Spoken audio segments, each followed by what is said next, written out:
From kidnapping an assistant to firebombing a rival's car to allegations of severe beatings and disgusting acts, those moments that may end up sending him to prison for the rest of his life. Another alleged victim using the synonym Mia is now on the stand in the Sean Diddy Combs and racketeering trial. She alleges that Combs used physical force, psychological manipulation, and threatened her reputation to get her to engage in sex acts with him. Fala com a gente, que eu sou a Nath. E eu sou a Isa. O que a gente vai fazer aqui hoje? Hoje a gente vai trazer atualizações do julgamento do P. Diddy. Gente, quando estávamos lá cobrindo o julgamento, uma dúvida pairava na nossa cabeça e na cabeça de todos nós que estávamos lá, tendo o privilégio de assistir ao vivo. O que será que tá faltando evidência? Era a sensação que a gente tinha. Esses crimes que tornaram o caso, né, um crime federal como um todo, a gente até imagina, óbvio, a gente sabe o que o Diddy fez, ó, a gente tem essa convicção, mas, pô, ele tem que ser julgado de acordo com a lei, ele tem direito a um julgamento justo. Todo julgamento tá só em volta da Cassie. Ele vai conseguir pegar realmente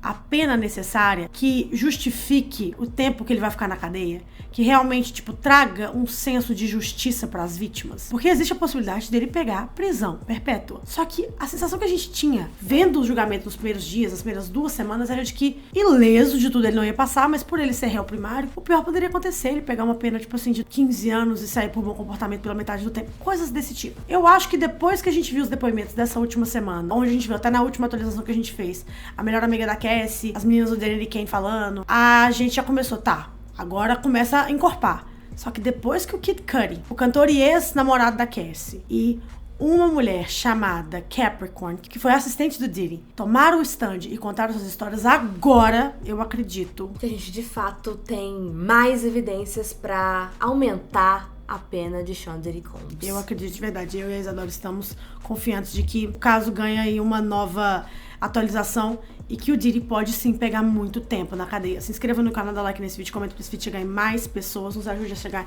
em 600k e já manda esse vídeo pra alguém, para as pessoas se atualizarem das novas informações bombásticas que a gente vai falar. Sim, vai seguir a gente também nas redes sociais, a gente fala muito por lá. Se você fica só aqui, você perde muita coisa, vocês já sabem disso, pelo amor de Deus. Bom, gente, nós estamos aqui com um compromisso de trazer pra vocês todas as informações do caso Diddy. Vocês já sabem disso, a gente tá fazendo lives, a gente tá fazendo vídeos pra atualizar e vocês sabem que a gente traz todos os detalhes que são importantes pra vocês que estão aí acompanhando o caso não perderem absolutamente nada. Então, se você quiser acompanhar tudo, gente, não perca nada que a gente fizer nesse canal. Assiste todos os vídeos, vai lá na playlist da Trindade do Mal. Se você perdeu algum vídeo, confere lá. Confere as lives também, se você assistiu ou não, pra você estar totalmente atualizado, porque aqui vai ser meio que uma continuação de tudo que a gente falou. Até o último vídeo que a gente produziu atualizando esse caso, a gente cobriu até o depoimento da Dawn Richard, que foi membro do Danny Kane, num grupo que o Diddy produziu. Ela falou muito sobre a Cassie, falou sobre o Usher, sobre o Ne-Yo, vocês lembram disso? A gente terminou aí. E agora a gente vai prosseguir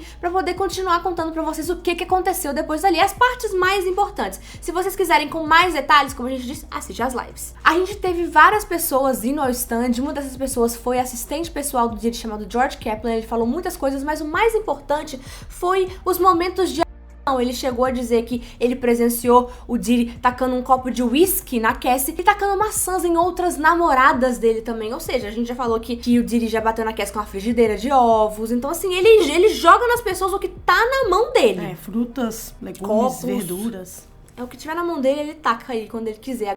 Normalzinho, graças a Deus. Mas com certeza, o que a gente teve na semana passada de mais importante pra falar pra vocês foi o depoimento do Kid Cudi, o rapper que namorou a Cassie em 2011 por um breve tempo, quando ela tava numa off-season com o Diddy. A gente já disse pra vocês que o relacionamento do Diddy com a Cassie foi de idas e vindas, e numa dessas idas, ela se relacionou com o Kid Cudi.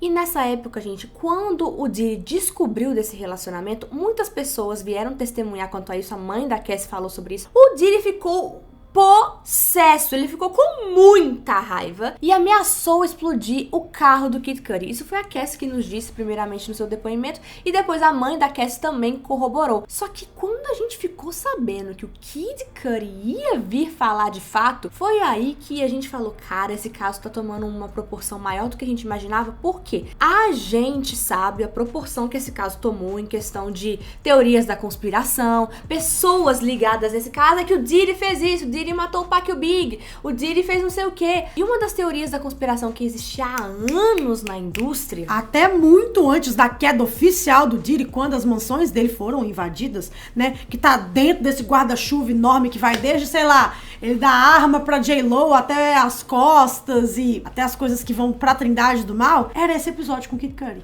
Exatamente. O carro do Kid Cudi tem realmente um boletim de ocorrência datado de janeiro de 2012, que o carro do Kid Cudi foi explodido. Ele basicamente pegou fogo. E durante todos esses anos, todo mundo suspeitava que tinha sido Sean Diddy Combs por causa do ciúme dele com o relacionamento da Cassie. E de fato, o Kid Cudi confirmou essa teoria. Nós temos a primeira teoria da conspiração confirmada nesse tribunal, com uma celebridade vindo depor e sentar no banco das testemunhas. Ou seja, gente, quão longe realmente estão as teorias da conspiração da verdade, se essa era verdade. E o próprio Kid Cudi veio falar, ele veio não só depor, ele veio contar todos os horrores, porque o Diddy também foi ameaçá-lo dentro da casa dele. E querendo ou não, gente, até então, Diddy é nefasto, ele pode ser visto como um sociopata, uma pessoa narcisista e claramente extremamente violento.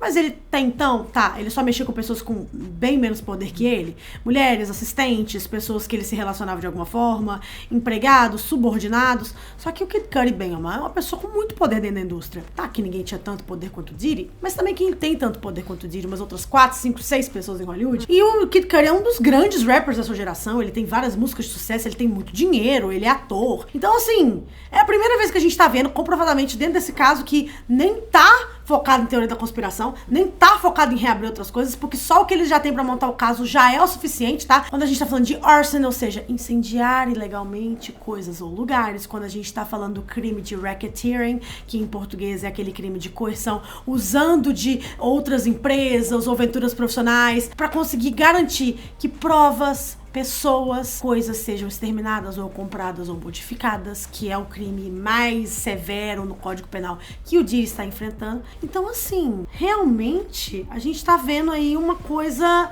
muito interessante, tipo, isso pode realmente afetar diretamente o júri, porque apesar do júri ter sido vetado da forma mais objetiva possível, eles ainda eram pessoas no mundo que ouviram sobre esse caso. Então, assim, agora a gente tá vendo uma pessoa que era muito poderosa como o Diddy, mostrando que o Diddy não tinha escrúpulos quando ele tentava conseguir o que ele queria. E é muito maluco que vocês pensam, mas é uma teoria da conspiração, ocorreu um boletim de ocorrência, uma investigação, mas por que ninguém descobriu na época essa investigação que começou a ocorrer por conta do boletim de ocorrência feito pelo Kid Cudi? Por que não levou até o Diddy na época? A gente ficou sabendo muitas coisas sobre isso, porque nós tivemos 2 oficiais da polícia vindo testemunhar sobre esse caso do carro do Kid Cudi. O primeiro foi um agente da polícia de Los Angeles, de fato, e ele chegou a dizer que, em investigação, eles descobriram que um carro que foi visto saindo da propriedade do Kid Cudi pertencia a Bad Boy Records, ou seja, a empresa do Diddy.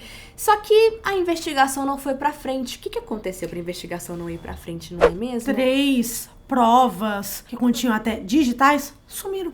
Isso quem contou pra gente foi um investigador que estava presente no caso. Eles receberam amostras de DNA que simplesmente desapareceram depois de um tempo. Em agosto de 2012, as provas sumiram. E isso é o crime de racketeering. Fraude por meio de suborno, coerção, ameaça. Vocês estão entendendo que agora tá começando a chegar o Diddy com as garrinhas dele infiltrado na polícia, na força, no governo. Por que os crimes incorreram durante 30 anos sem ninguém suspeitar, calando e silenciando todas as vítimas? Porque isso vai além, gente. O número de pessoas que esse homem violentou, que esse homem ameaçou, vai além de dinheiro. Esses crimes terem continuado por muito tempo assim, é porque ele tinha ajuda em lugares muito estratégicos e específicos. E esse é o crime de racketeering. Esse é o principal motivo que tornou esse caso um crime federal. E esse é o principal motivo que o Diddy pode pegar prisão perpétua. Vocês estão entendendo? Porque, tipo assim, ele continuou durante 30 anos enriquecendo, comprando pessoas, formando vítimas, escondendo evidências, ganhando dinheiro por meio de trocas e favores ilícitos com as suas empresas, mexendo com o governo, mexendo com a força e saindo ileso. Exatamente. E é muito louco que a gente viu agora o próprio Kid Cudi vindo falar sobre isso em seus stories no Instagram. E, tipo, falando sobre toda essa situação pela primeira vez publicamente. Agora as pessoas estão acreditando nele, né? Estão entendendo o que realmente aconteceu. Hey guys, so I just want to say, man, I've been seeing all the love and support, and I just want to say thank you so much, man. People have been hitting me up the past week, just checking in, and even today, and it really means a lot to me, man. You guys are the best. I love y'all. This is a stressful situation. I'm glad it's behind me, and yeah, I love y'all, man. Então assim, gente, olha, vamos só falar uma coisa. Se o Kid Cudi era tudo verdade, o Jay-Z tá sumido. O Ashton Kutcher tá sumido. O Neo e o Usher viram o nome deles aí na lama e eles não estão falando nada sobre. Então, assim... Muita coisa ainda pode acontecer, né? Tá, galera? Esquisito. Muito esquisito. Agora, outro testemunho que a gente teve também agora, entre os vários assistentes do Diddy que estão vindo testemunhar, é de uma específica chamada Capricorn Clark. E isso mudou completamente o jogo, tá, gente? Ela já tinha sido mencionada várias vezes antes dela vir depor, pela Cassie, ela falou da Cassie, mas o relato que ela contou sobre si mesma faz a gente achar que ela deveria estar lá como vítima e não só como testemunha, porque o que aconteceu com ela foi extremamente grave. Ela conta que ela estava tentando ajudar a Cassie e o Kid Cudi nesse meio todo, que ela sentia que todos eles poderiam ser mortos a qualquer momento pelo Diddy, porque eles estavam sendo ameaçados de todas as formas possíveis. Todas as pessoas que se relacionaram ou trabalharam com o Diddy simplesmente morreram, né? Exatamente. Então ela ficava morrendo Ele de mesmo medo. fala, né? As pessoas desaparecem. Ele disse pra Don Richard, não é mesmo? E o que aconteceu com essa Capricorn Clark? Ela foi acusada pelo Diddy de roubar algumas joias de diamante que ele tinha. E ao invés dele, sei lá, tentar às vezes denunciá-la. Ou até demiti-la. Ou, sei lá, procurar meios legais de alguma forma pra reaver o que aconteceu. Ele simplesmente a sequestrou. Colocou ela num automóvel contra sua própria força. Levou ela pra um prédio abandonado que hoje em dia faz parte da Bad Boy Records. Deixou ela lá por 5 dias fazendo teste da mentira, aquele detector de mentira, sabe? Ela seguia sob a constante ameaça de que se ela falhasse no teste, ela ia ser jogada no rio. Então, ameaça, coerção, sequestro e tudo isso chancelado por equipes dele, por dinheiro da Bad Boy Records e sendo escondido, ou seja, esse crime em cárcere privado, num lugar que ele ganha dinheiro. Crime de racketeering no seu mais alto nível. Você tem noção do que é isso? Tipo assim, por exemplo, a gente vive, né, colaborando com a Record Entretenimento, a gente ficou até brincando, a gente fez uma ilusão, isso quando a gente foi fazer uma live lá, dizendo assim, gente, imagina se o diretor daqui usa o escritório aqui da Record pra nos ameaçar, pra nos sequestrar, pra manter pessoas em cativeiro. Obviamente, isso é só uma suposição aqui, tá, gente? Isso nunca aconteceria lá. Eu só tô dando um exemplo, tipo, de uma empresa muito famosa que esconde e protege os seus diretores, por exemplo. Isso é crime de racketeering, isso faz parte, isso é uma das vertentes, né, da árvore, que isso a gente pode dizer. Se um crime é uma árvore, ela tem vários galhos, e você usar de aventuras profissionais multimilionárias pra chancelar e proteger e subsidiar crimes, isso entra no crime de racketeering. Então aí a gente tá vendo de fato evidências, testemunhos e coisas do tipo que podem fazer com que o Diddy pegue uma pena bem grande e expressiva, tá, galera? E por último, eu acho que o momento mais... um dos momentos mais aguardados é a gente realmente ver as vítimas falando. A primeira vítima foi a Cassie, depois foram pessoas que vieram como testemunha e não como vítima. Assim, não sabemos o porquê que a Capricorn não foi... Juro, a Capricorn é o depoimento que foi mais doloroso de assistir depois da Cassie, foi a pessoa que mais chorou depois da Cassie. E, nossa, e na hora que rolou o cross-examination também, só pra gente falar um pouco dessa parte, tipo, ou seja, na hora que rolou a parte da defesa do Diddy indo entrevistar a Capricorn, eles tentaram usar uma mensagem de 1900 e bolinha, né, tipo assim, de muito tempo atrás, onde a Capricorn, tipo, comenta com o Diddy em tom descontraído, já que eles trabalhavam juntos, tipo... Eu tinha muito crush no você, padrão, tipo... Pegando e distorcendo uma mensagem que foi trocada de forma informal, dizendo, tipo, tá fazendo isso porque você era amargurada, porque você tinha crush no seu patrão e ele não queria ficar com você. A gente não sabe em que contexto essas mensagens foram trocadas. A gente não sabe por que ela falou isso pra ele de fato. Eles nunca tiveram nenhum affair. Só que, tipo assim, gente, o Diddy é uma pessoa que é famosa desde dos anos 90. Ela começou a trabalhar com ele nos anos 2000 e ele era simplesmente o maior nome da indústria, gente. Ele já namorou a Cassie. Cassie, a J.Lo, a Kim Porter, que era a mãe do filho dele, que era belíssima. Ele foi crush de muita gente. Tinha muita gente que tinha crush nele. E aí a galera pergunta, ela saiu, ela parou de trabalhar com ele em 2012 e voltou em 2016. A galera... Depois de passar por tudo isso, por que você voltou? E ela fala, gente, tipo, eliminou todas as oportunidades de trabalho que eu tinha na carreira. Black eu não Ball, né, conseguia que é o nome. nada. Ele falou com ela, eu vou destruir a sua vida e eu vou fazer você querer. Foi isso que ele disse pra ela. Ou você trabalha pra mim, ou você não trabalha. Então, em 2016, ela teve que voltar. Mas ela voltou como assistente da Cassie e não do Diddy em si. Ela ficava mais com a Cassie. Mas ela não tinha o que fazer. Ou ela voltava, ou ela não conseguia se sustentar. E de novo, aquela coisa do... Ai, por que essa mensagem falando que você tinha crush num cara que é claramente... De novo, não sabemos exatamente como foi o contexto, mas, gente, quantas vezes a gente tem que pagar de que tá tudo bem com uma pessoa que claramente nos deixa desconfortável porque a gente é obrigada a conviver com ela? Ou... Responde você aí, se você já fez alguma coisa ou falou alguma coisa de que você talvez não se orgulhe, ou que talvez você não falaria sobre circunstâncias sobre menos estresse. Responde você essa pergunta. A próxima vítima, de fato, que está sendo ouvida nesse momento no tribunal, no julgamento, é uma mulher que está sob o pseudônimo Mia. Ela não vai se identificar, não sabemos o nome dela e também não sabemos a sua aparência física. Ela está sob a proteção da justiça e o juiz, inclusive, pediu para não descreverem a aparência dela, o público ou os jornalistas que estão lá. E os cartunistas que ficam lá dentro também foram proibidos de desenhá-la enquanto ela estiver lá. Ela Realmente está para sob protegê-la. proteção de vítimas, né? Ela chegou lá e ela contou muitas coisas, obviamente que ela também presenciou sobre a Cassie, porque ela trabalhou com o Diddy, mas ela falou mais e focou mais em coisas que aconteceram com ela mesma. Ela chegou a dizer como eram as jornadas de trabalho com o Diddy e falava que ela chegava a ficar 5 dias trabalhando direto, sem pausa, sem dormir. E que isso gerou muitas complicações de saúde pra ela, mas que se ela parasse de trabalhar, ameaças e coisas ruins aconteciam. De novo é isso, né? A pessoa trabalhando, quase que análogo à escravidão, sobre pressão, coerção e ameaça, de novo chancelado por uma instituição que dava muito poder ao Diddy, que eram as suas empresas, né? É muito maluco isso. Ela chegou a dizer que ela já tinha tentado fugir algumas vezes. Ela ficava escondida atrás de arbustos pra poder fugir dele. E ela tentava ir pra hotéis e coisas do tipo. Ela relatou diversos episódios de agressão física do Diddy contra ela, que ele a jogou na parede, na piscina, ele jogou um balde de gelo nela, mais uma vez o Diddy jogando nas pessoas, tudo que tá na mão deles. Alimentos. Ele jogou espaguete nela.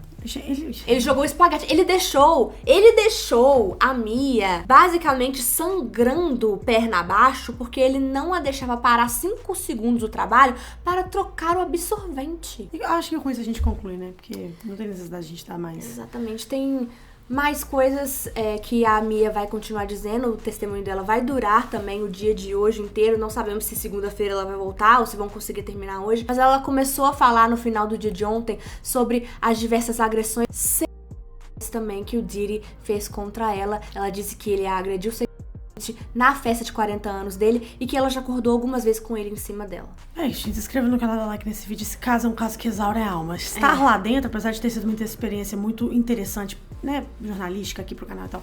É exaustivo porque a gente fica... É muita energia negativa que tá acontecendo. É bizarro mesmo, assim. Mas o que vocês estão achando desse caso? Esse aqui a gente nas redes sociais. Muito Agora sempre. a gente tá vendo aí que o trem Tá esquentando. caldo engrossou. Um beijo.